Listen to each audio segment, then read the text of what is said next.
Shalom.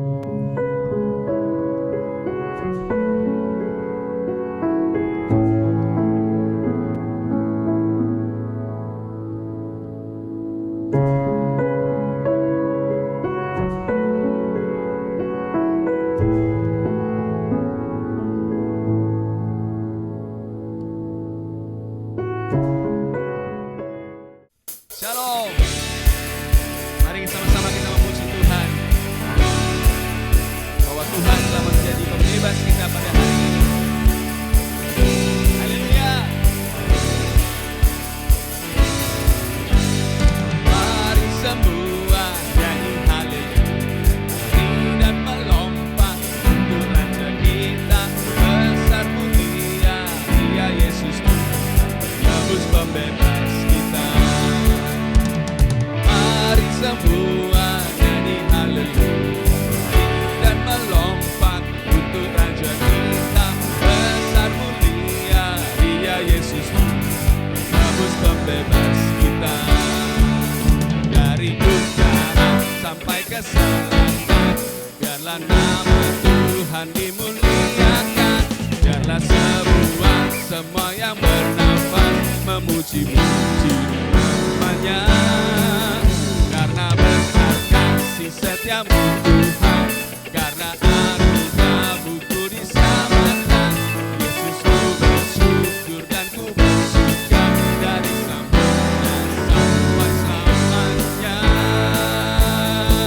Katakan mari, mari semua haleluya dan melompat untuk Raja kita, besar mulia Dia Yesus Nebus pembebas kita.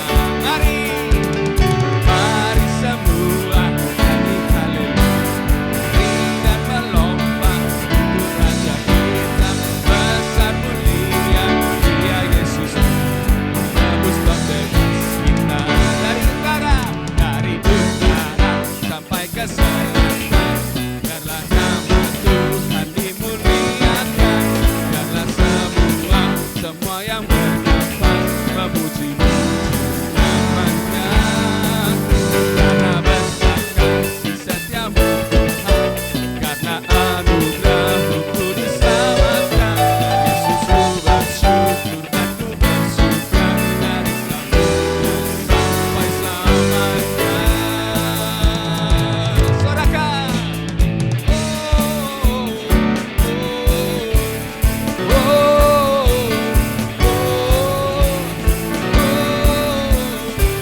isi hati kami Tuhan.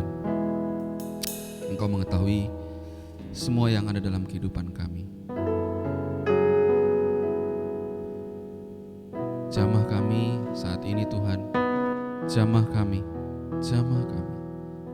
Bila Tuhan Roh-Mu bebas bekerja, walaupun secara online kami beribadah, tapi kehadiran-Mu tidak dibatasi oleh siapapun dan apapun Tuhan. Mari jemaat Tuhan, angkat hatimu, sembah Dia saat ini. Haleluya.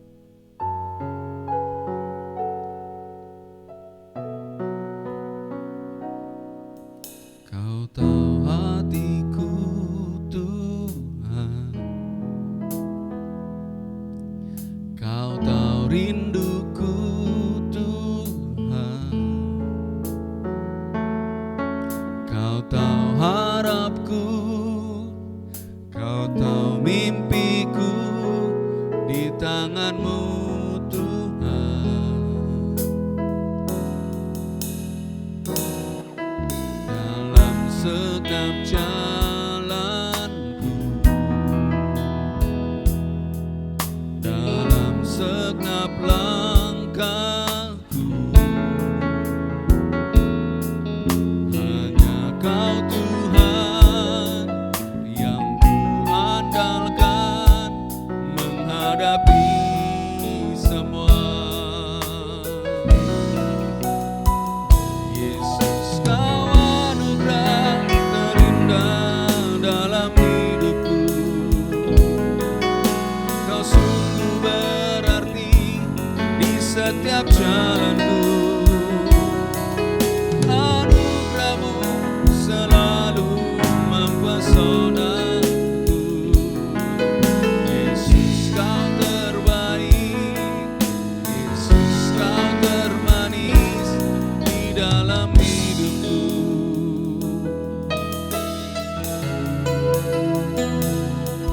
Kau tahu hatiku Tuhan. Tuhan mengenal setiap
termanis dalam kehidupan kami. Engkau mengetahui semua isi hati kami. Kami rindu lihat firman-Mu Tuhan. Engkau merestorasi kami, membentuk kami, mengarahkan kami Tuhan. Dan biarlah Tuhan lewat hamba-Mu Tuhan yang berbicara, menyampaikan firman-Mu, itu mengubahkan kami, menyembuhkan kami, bahkan membebaskan setiap kami. Terima kasih Tuhan Yesus, kami bersyukur dan berdoa hanya dalam nama Yesus Kristus Allah kami yang hidup, kami telah berdoa. Yang percaya katakan amin. Tuhan Yesus memberkati.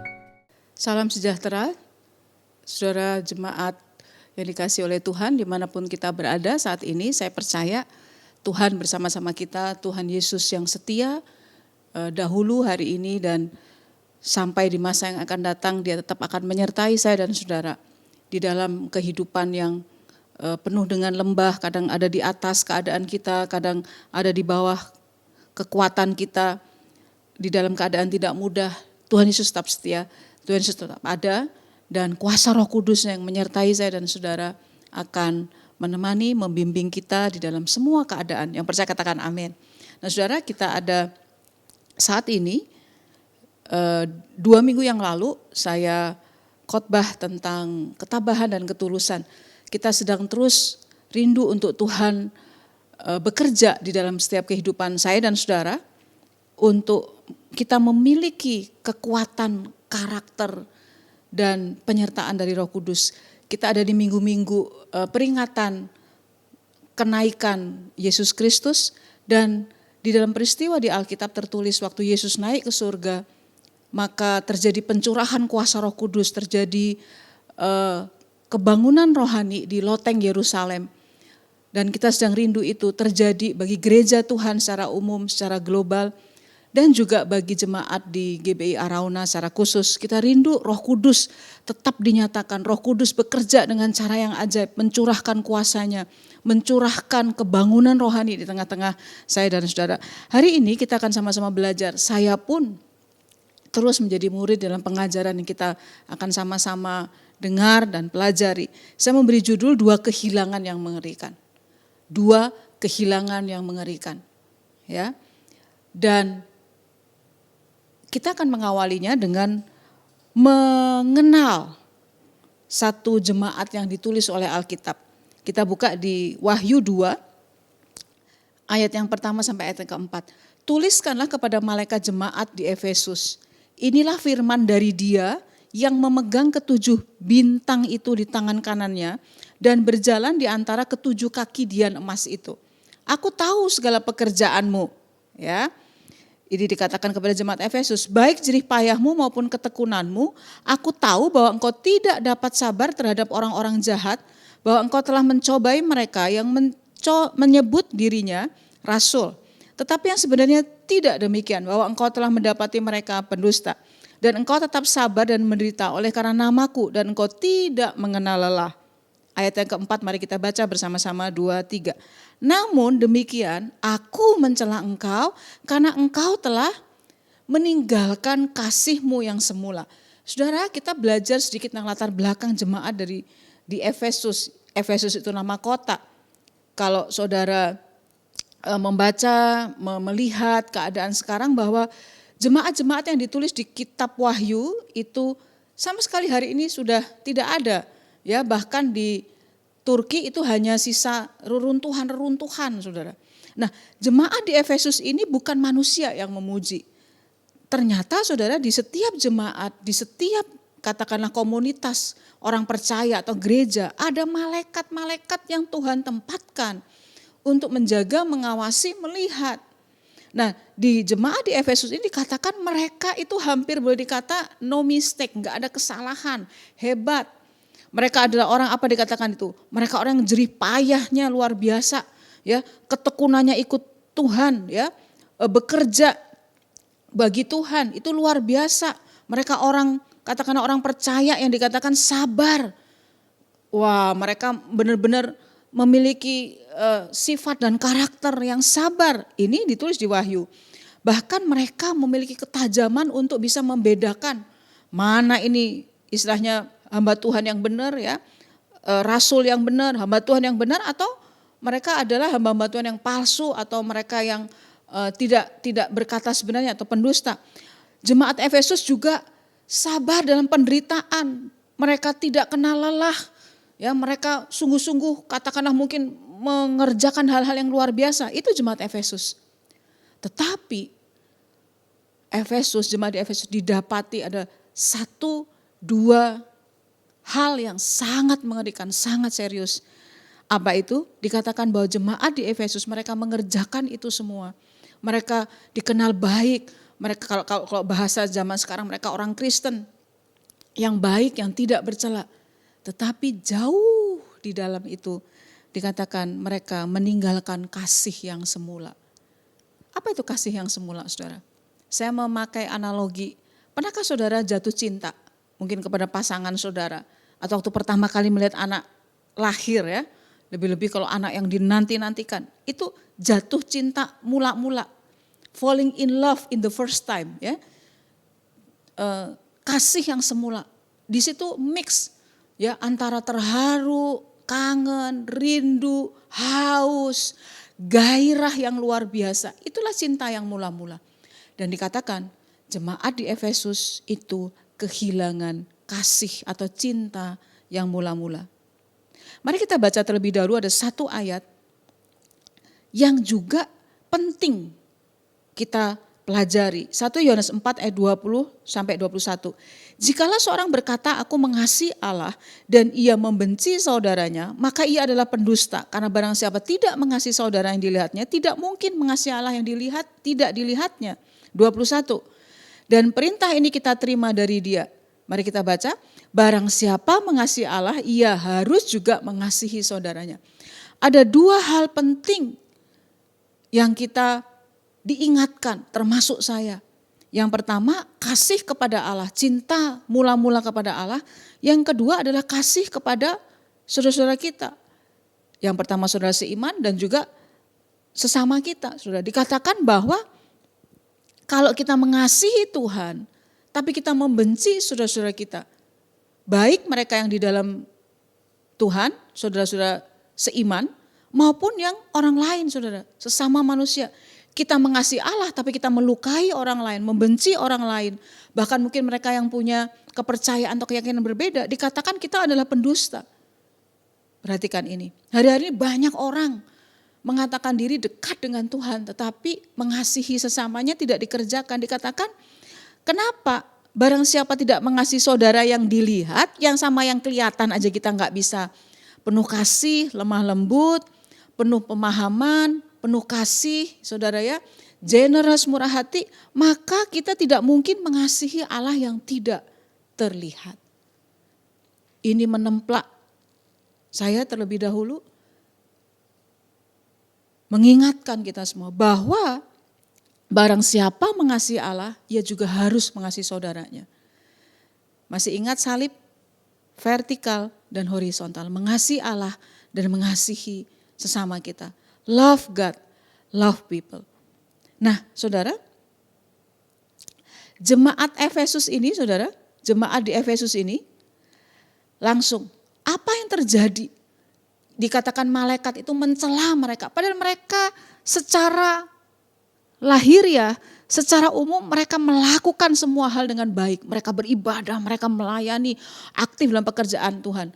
Lebih-lebih kalau enggak aktif, tidak juga terbeban dengan pelayanan pekerjaan Tuhan. Wah, itu sudah lebih luar biasa. Saudara, kita tidak berkenan lagi di bagian itu, saudara. Tetapi jemaat Efesus itu luar biasa. Bahkan mereka punya kepekaan rohani yang luar biasa. Mereka bisa membedakan hamba Tuhan yang benar dengan tidak. Tetapi ada 2 kehilangan yang mengerikan di jemaat Efesus yang membuat dia ditolak oleh Tuhan. Kiranya Tuhan menolong saya dan saudara untuk kita tidak mengalami itu. Nah, jemaat Efesus yang pertama, mereka kehilangan apa saudara? 2 kehilangan yang mengerikan. Yang pertama adalah mereka kehilangan kasih kepada Allah. Dalam Efesus 6 ayat 24, kasih karunia menyertai semua orang yang mengasihi Tuhan kita Yesus Kristus dengan kasih yang tidak binasa. Mereka dulunya mengasihi Tuhan dengan kasih yang tidak binasa. Itu tulisan Paulus kepada jemaat di Efesus. Dalam bahasa Indonesia sehari-hari dikatakan semoga Allah memberkati saudara semua yang mengasihi Tuhan kita Yesus Kristus dengan kasih yang tak dapat padam. Hormat kami Paulus.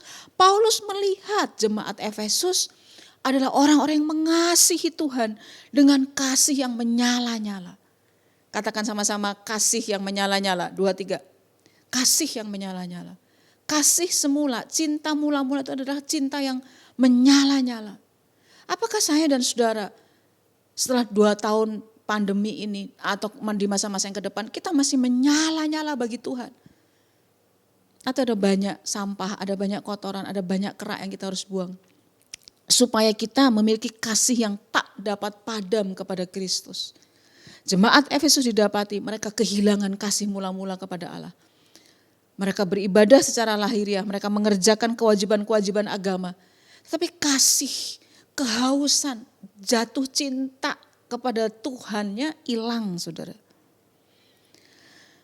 Akibat dari kehilangan cinta yang mula-mula kepada Tuhan, perhatikan kalimat saya. Maka ada kehilangan kedua yang sangat mengerikan. Jemaat Efesus, yang kedua, mereka kehilangan kasih kepada sesama. Apa itu kasih? Nanti kita akan belajar 1 Korintus 13, saudara akan ngerti itu. Kenapa ada orang bermasalah terhadap kasih kepada sesama? Kasih itu juga termasuk kita bisa rentan, kita bisa lemah, kita bisa terluka, kita bisa sakit.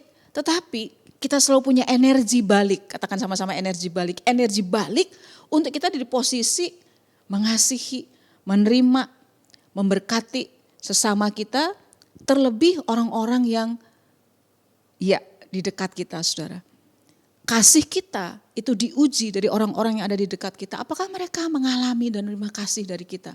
Sekalipun kita orang yang tidak sempurna. Saya ulang-ulang selalu, orang benar bukan orang yang tidak pernah salah. Orang benar bukan orang yang tidak sempurna. Tapi orang benar adalah orang yang apapun keadaannya, dia kembali menaruh kepercayaannya kepada Tuhan dan taat kepada Tuhan. Efesus 1 ayat 15 mengatakan seperti ini masih Paulus yang menulis. Karena itu setelah aku mendengar tentang imanmu dalam Tuhan dan tentang kasihmu terhadap semua orang kudus. Paulus melihat Efesus memiliki kasih kepada orang kudus yang luar biasa, saudara seiman. Sehingga waktu mereka di dalam komunitas saudara seiman yang mengasihi dengan ketulusan dan sungguh-sungguh, itu membawa dampak kepada orang-orang di sekitarnya. Secara khusus Arauna, bagaimana kasihmu kepada saudara seiman? Engkau bisa mengerjakan perkara-perkara yang luar biasa. Sekarang di luar komunitas gereja, saudara, engkau bisa mengerjakan pelayanan segala macam. Tetapi saudara, gereja lokal, komunitas lokal lah yang menguji, yang mendalami seberapa besar dan seberapa clear atau seberapa tulusnya kasih saya dan saudara. Orang-orang di dekat kita, komunitas gereja lokal kita. Nah, jemaat di Efesus, Paulus mengakui dulunya mereka memiliki kasih yang seperti itu. Mari kita buka Matius 22. Yesus mengatakan ini, ada hukum utama dan terutama. Guru, ya, Yesus ditanya tuh, guru, hukum manakah yang terutama dalam hukum Taurat? Ya, tidak mencuri, tidak membunuh, tidak bla bla bla itu. Terus mereka nanya, biasa ngetes gitu loh saudara ya. Guru, hukum manakah yang terutama dalam hukum Taurat? Ayat 37, jawab Yesus kepadanya, kasihilah Tuhan Allahmu dengan segenap hatimu dan dengan segenap jiwamu dan dengan segenap akal budimu. Ya. 38, itulah hukum yang terutama dan yang pertama. Ayat 39, dan hukum yang kedua yang sama dengan itu. Mari katakan sama-sama, sama dengan itu. Jadi mengasihi Allah, hukum pertama. Hukum kedua yang sama dengan hukum pertama. Apa itu? Hukum yang kedua yang sama dengan itu ialah kasihlah sesamamu manusia seperti dirimu sendiri. Pada kedua hukum inilah tergantung seluruh hukum Taurat dan kitab para nabi. Markus 12 ayat 33 dalam sebuah pembicaraan. Kemudian ayat 33 mari kita baca. Memang mengasihi dia dengan segenap hati dan dengan segenap pengertian dan dengan segenap kekuatan. Dan juga mengasihi sesama manusia seperti diri sendiri Mari kita mulai baca dari kata adalah, 2, 3. Adalah jauh lebih utama dari semua korban bakaran dan korban sembelihan. Saya berdoa sementara saya mempersiapkan ini. Biar firman Tuhan saat ini, hari ini, menyentakkan saya dan saudara kembali. Ini hal yang basic, hal yang mendasar. Aduh, udah hafal di luar kepala. Oh, ini biasa.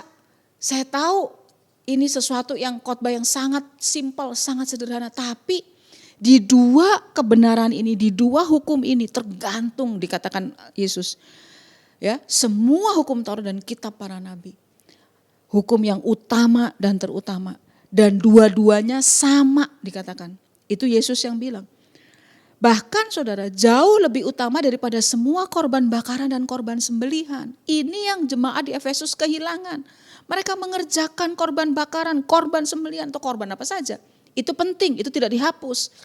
Tetapi jangan sampai kehilangan cinta mula-mula kepada Tuhan dan kasih kepada orang-orang sesama kita. Saudara, jemaat di Efesus kehilangan kasih kepada Allah. Kehilangan yang kedua adalah yang penting juga kita jalani bersama, yaitu kehilangan pengampunan. Apa musuh dari kasih yang bergairah, saudara? Yaitu ketidakmampuan atau ketidakmauan.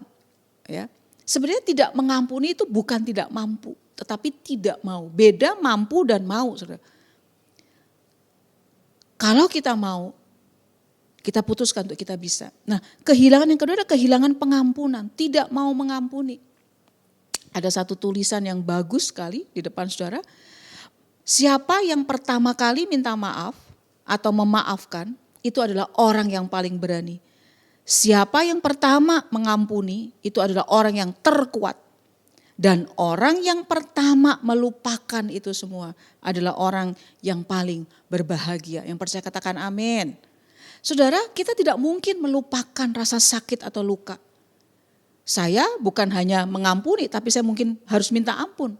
Jangan sampai kita juga berkata, kita yang berbuat, kita yang tidak mau berubah.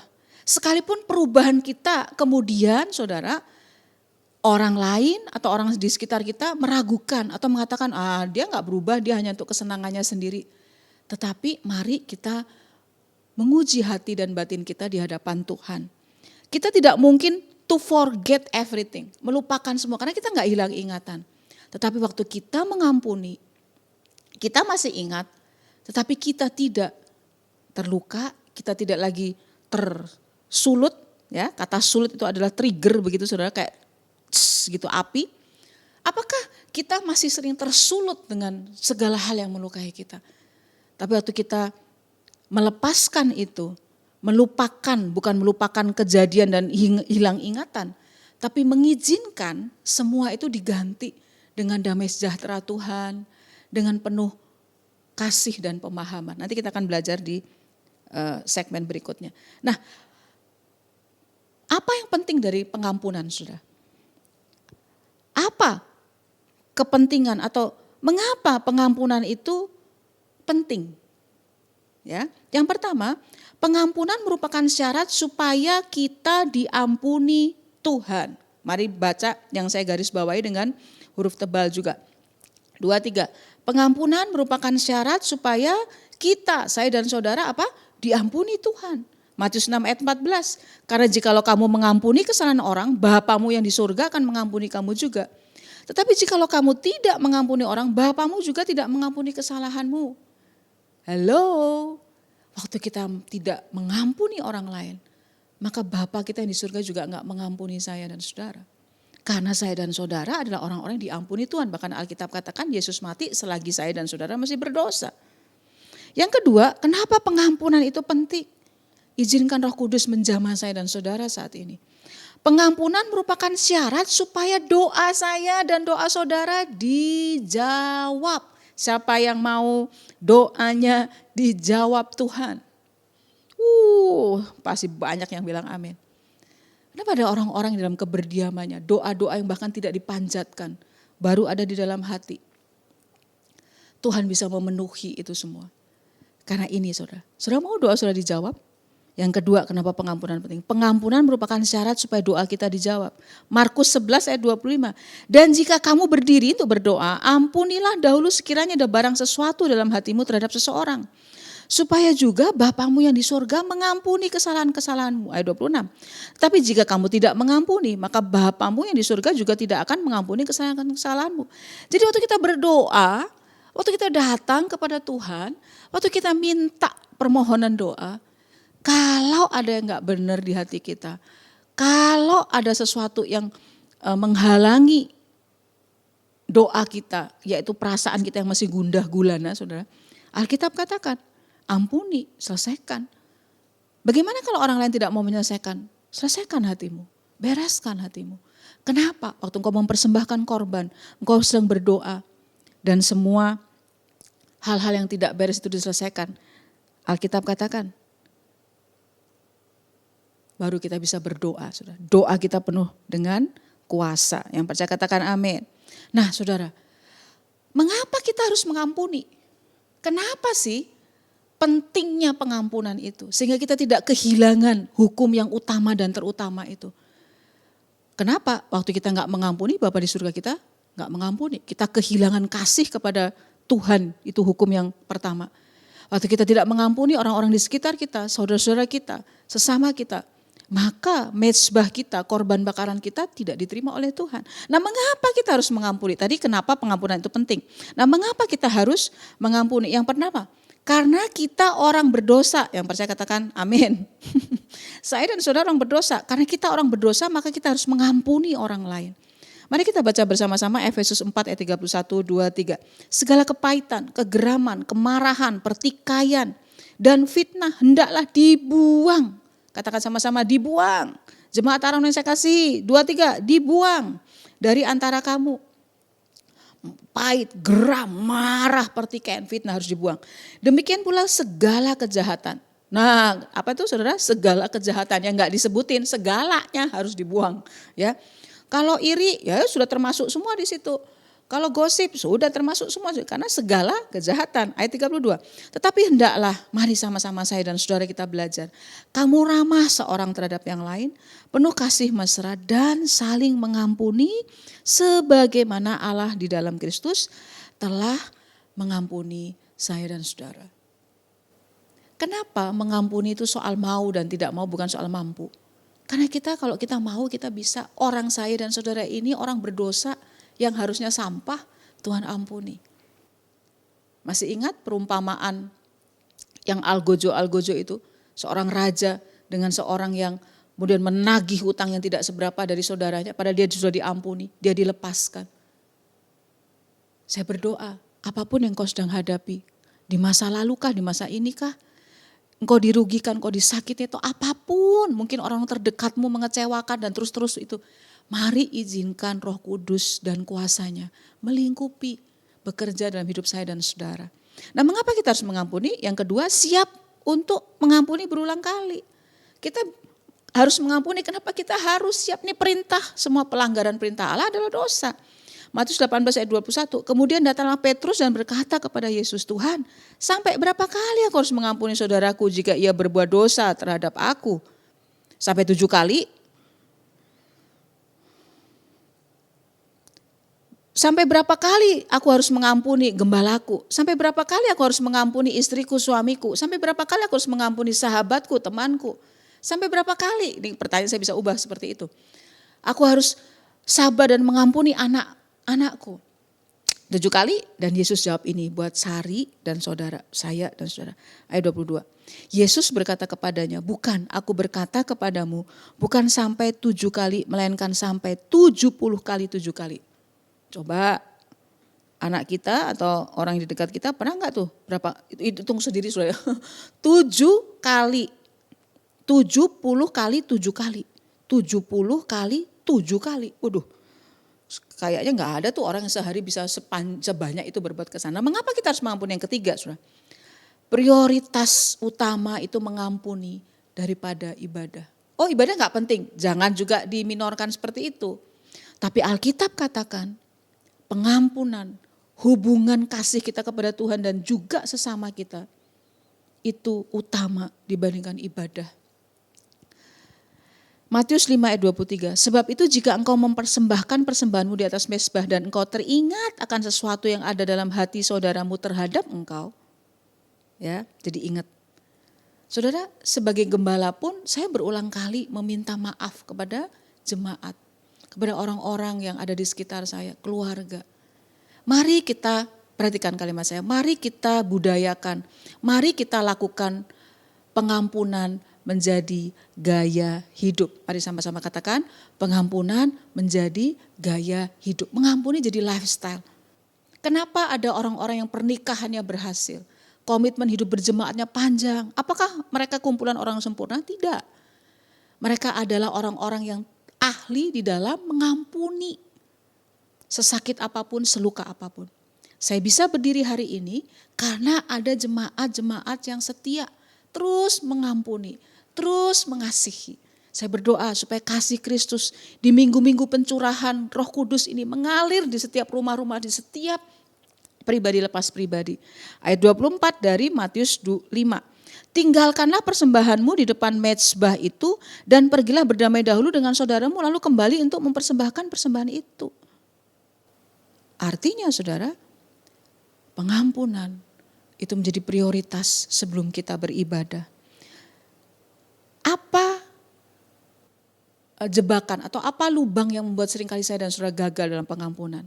Yaitu mengingat dan membalasnya. Oh enggak, saya enggak membalas. Mari kita belajar firman Tuhan. 1 Korintus 13 ayat 5. Kasih itu apa? Ia itu kasih saudara. Ia tidak pemarah dan tidak menyimpan kesalahan orang lain. Mengingatkan kita bahwa kasih tidak menyimpan kesalahan orang lain dengan sengaja dan terus menerus. Jadi apa yang harus saya dan saudara lakukan saat seseorang melukai kita? Atau bagaimana saya dan saudara mengatasi luka dan ingatan rasa sakit dalam pikiran kita? Saya ada tulis di depan saudara, jangan diulang-ulang diingat. Hapus itu. Don't repeat them, delete them. Katakan sama-sama. Jangan diulang, dihapus. Don't repeat them, delete them. Hapus itu. Kita bukan hilang ingatan, tapi mengambil keputusan untuk apa saudara? Tidak mengulang. Nah mengulangnya itu apa? Yang pertama lewat emosi. Emosi itu bukan hanya marah, tapi sedih, terluka, fokus kepada hal-hal negatif. Itu mengulang saudara. Mungkin tidak lewat perkataan tapi dalam pikiran diulang terus. Rasa marah, rasa sedih, rasa terluka, hal-hal negatif yang sudah terjadi. Kemarahan dan kepahitan, perhatikan ini, merupakan penghancur diri sendiri. Bukan orang lain yang rugi. Itu hanya menghasilkan rasa sakit dan tidak pernah sembuh serta tidak menyelesaikan apapun. Saudara-saudara kekasih, dengar ini baik-baik. Apa yang saya dan saudara fokuskan itu yang akan semakin kuat dan berbuah. Kalau kita fokus kepada kesalahan, negativitas seseorang, maka itu yang akan terus apa saudara? Jadi lebih kuat dan jadi berbuah-buah kesalahannya lagi. Waktu kita fokus kepada kelemahan atau kekurangan anak-anak kita, maka itu yang akan terus menjadi semakin kuat dalam sifat dan karakter mereka. Dan itu akan menghasilkan atau berbuah hal-hal yang lebih buruk lagi. Mengulang dengan apa saudara? Lewat hubungan, menjadikan itu menjadi beban dan senjata. Seringkali pada waktu terluka dan marah, oh dulu kan kok ingat dulu kau pernah kerjakan ini, sekarang hari ini kan, nanti mungkin kau akan kerjakan lagi. Kau yang buat ini kan, itu seringkali gak terucap mungkin dalam pikiran, dalam kata-kata, tapi dalam pikiran kita mengucapkan itu berulang. Oh kamu seperti ini, kamu, sehingga itu menjadi sebuah fokus yang akan menghasilkan hal-hal yang lebih buruk. Saya berdoa supaya Tuhan menyembuhkan saya dan saudara, memulihkan saya dan saudara. Amsal 17 ayat 9, siapa menutupi pelanggaran mengejar kasih, tapi siapa membangkit-bangkit perkara menceraikan sahabat yang karib. Kenapa hubungan menjadi renggang? Kenapa hubungan menjadi tidak ada gairah lagi, tidak ada passion? Yaitu pada waktu kita enggak lagi mengejar kasih. Bagaimana mengejar kasih? Menutupi pelanggaran. Kita bukan setuju dosa, menutupi pelanggaran adalah kita mau menyelesaikan itu, membantu orang lain untuk keluar dari keadaan itu. Kalau dia belum bisa, Izinkan kasih karunia yang bekerja, saudara. Kebenaran ini yang membebaskan. Ada banyak masalah mental, masalah hati, masalah luka dalam kehidupan saya. Ditolong dengan kebenaran seperti ini. Mari kita kejar kasih dengan apa? Covering, menutupi pelanggaran kita. Menolong orang-orang untuk keluar dari pelanggaran itu. Amsal 9 ayat 8. Janganlah mengecam seorang pencemooh supaya engkau jangan dibencinya. Kecamlah orang bijak maka engkau akan dikasihinya. Berilah orang bijak nasihat maka ia akan menjadi lebih bijak. Ajarilah orang benar maka pengetahuannya akan bertambah. Saudara, ada kalanya apa yang kita kerjakan tidak berhasil. Dikatakan kalau kita kasih nasihat kepada pencemooh, kita akan dibenci, saudara. Tapi ada orang-orang yang waktu kita mengerjakan dengan benar, mengerjakan koreksi atau mengerjakan kasih dengan benar, menutupi pelanggarannya, menasehati dia, maka orang benar, orang bijak itu pengetahuannya akan bertambah. Jangan putus asa, ada orang-orang begitu dinasihatin atau diberitahu, wah mereka gak terima. Alkitab sudah menulis. Saya berharap dan saya berdoa, saya dan saudara bukan menjadi pencemooh, tetapi menjadi orang benar, menjadi orang yang bijak. Yang percaya katakan amin. Nah, jangan mengulang dengan apa saudara. Yang ketiga, lewat menceritakan kepada orang lain. Mengatakan kata-kata yang sia-sia, gosip. Apa itu gosip saudara? Kita memberitahu, menceritakan kepada orang lain selain kepada Tuhan dan orang bersangkutan yang memiliki masalah dengan kita. Gosip itu menghancurkan, kata-kata yang sia-sia itu menghancurkan. Bedakan, saya akan tutup di akhir-akhir khotbah saya, bedakan dengan klarifikasi untuk rekonsiliasi. Saudara, kita membenarkan, kita menyampaikan hal-hal yang perlu dirubah. Dengan resiko yang seperti tadi saudara, kalau kita memberi nasihat atau kita ngomong kepada pencemooh, kita akan dibenci. Tapi ada orang-orang yang akan nantinya, oke. Jadi tidak fokus kepada hal-hal yang negatif, kesalahannya terus diulang, tapi fokus kepada menolong dia dan melupakan, menutupi pelanggarannya sehingga kasih karunia Tuhan bisa bekerja. Filipi 2 ayat 5 dan 6 merupakan cara gimana saya dan saudara bisa mengerjakan sesuatu yang sulit ini. Saya katakan sulit, sebagai hamba Tuhan tentu gak mudah, harus dilatih. Hendaklah kamu dalam hidupmu bersama menaruh pikiran dan perasaan yang terdapat juga dalam Kristus Yesus. Yang walaupun dalam rupa Allah tidak menganggap kesetaraan dengan Allah itu sebagai milik yang harus dipertahankan. Yang pertama saudara, dalam hidup bersama taruh pikiran Kristus. Katakan sama-sama pikiran Kristus. Aku taruh pikiran Kristus. Apa itu pikiran Kristus? Yang pertama, tidak menganggap kesetaraan dengan Allah. Tidak mempertahankan. Aku yang lebih sering disakiti, aku yang lebih benar. Enggak saudara. Kita menutupi pelanggaran supaya kasih karunia bisa bekerja. Itu yang Yesus kerjakan bagi saya dan saudara.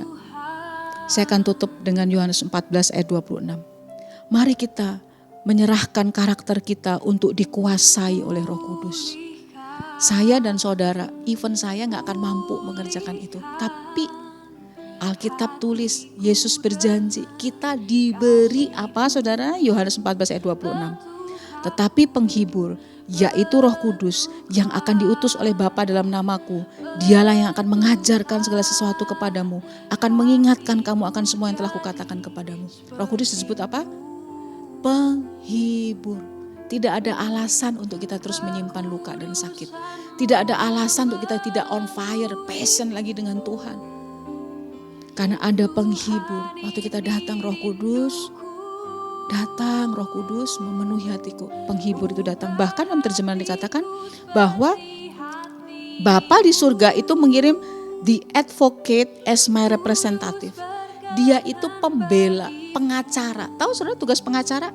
Pada waktu seorang terdakwa diserang bla bla bla bla bla bla, maka seorang pengacara mendudukkan hal-hal positif dari si terdakwa ini sehingga meringankan hukumannya atau mengungkapkan data untuk meringankan hukumannya. Saudara, kita punya Roh Kudus yang menolong, menghibur, membalut, menyembuhkan semua sakit dan luka. Ingat, jangan kehilangan kasih yang mula-mula kepada Tuhan. Cinta mula-mula kepada Tuhan. Supaya kita juga tidak kehilangan kasih kepada sesama kita. Mari kita tundukkan kepala. Ambil waktu beberapa saat. Roh Kudus jamah kami, termasuk hamba-Mu. Kami rindu karakter kami dikuasai oleh Roh Kudus. Engkau penghibur, Engkau pembela kami. Engkau pengacara kami di hadapan tuduhan iblis, di hadapan semua kesulitan. jangan biarkan kami mengentertain, jangan biarkan kami menikmati luka kami. Seringkali tanpa sadar kami menikmati, bukan senang dengan luka. Maksud menikmati adalah kami membiarkan itu. Tapi kami mau meminta Roh Kudus, Sang Penghibur yang dikirim Tuhan itu, turun, melingkupi kami, menyembuhkan kami. Kami mengangkat tangan kami, memberkati bangsa dan negara kami. Kami memberkati kota di mana kami ada. Kami memberkati gereja di mana kami digembalakan. Kami berdoa untuk Bapak Gembala dari GBI Arauna, seluruh pelayan Tuhan. Engkau menolong, mengurapi. Bangkitkan kasih kami lagi sebagai jemaat-Mu Tuhan. Supaya dunia bisa melihat, dunia bisa merasakan bahwa kami adalah anak-anak Tuhan. Bahwa kami adalah anak-anak Tuhan Yesus Kristus. Dunia bisa merasakannya. Kami love God, love people. Terima kasih Tuhan. Kami berdoa untuk semua kebutuhan yang sedang kami butuhkan saat ini. Kesembuhan, pertolongan, keuangan Tuhan. Kalau hati kami dijaga, hati kami disembuhkan, Tuhan katakan doa kami didengar oleh Tuhan, doa kami dijawab. Terima kasih Tuhan untuk firman-Mu hari ini. Mari angkat kedua belah tangan saudara dan terima berkat dari Bapa di surga. Tuhan memberkati engkau dan melindungi engkau. Tuhan menyinari engkau dengan wajah-Nya dan memberi engkau kasih karunia. Tuhan menghadapkan wajah-Nya kepadamu dan memberi engkau damai sejahtera. Di dalam nama Tuhan Yesus Kristus yang percaya katakan amin. Tuhan memberkati. Kuduskan hatiku Tuhan, sucikan